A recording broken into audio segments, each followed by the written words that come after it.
আধারে যে সমস্ত নাটক, বিশেষ করে ভরতমুনির নাটক হতে পারে, আমাদের প্রাচীন যে নাট্যকলা আছে, কালিদাসের নাটক হতে পারে, বা অন্যান্য যে সমস্ত নাট্যকার ছিলেন তাদের নাটক হতে পারে। অর্থাৎ নাট্য সাহিত্যে কিন্তু আমরা ভীষণভাবে সমৃদ্ধ ছিলাম। অনেক ক্ষেত্রে আমরা দেখতে পাচ্ছি যে ইউরোপীয় নাটককে অনেক ক্ষেত্রে বেশি প্রাধান্য দেওয়া হচ্ছে, কিন্তু তার হাজার হাজার বছর পূর্বে আমাদের নাট্য সাহিত্য অনেক বেশি সমৃদ্ধ ছিল।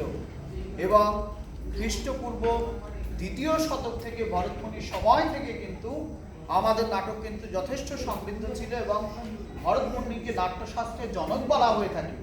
তো সেই স্থান থেকে আমরা দেখতে পাচ্ছি যে বর্তমান সময়ে ইংরেজরা আসার পরবর্তীকালে হয়তো বিশেষ করে নাটককে জনপ্রিয় করা হয়েছে, এরকমভাবে ইতিহাসকে দেখানো হচ্ছে, কিন্তু আগের বিষয়টি কিন্তু তা নয়।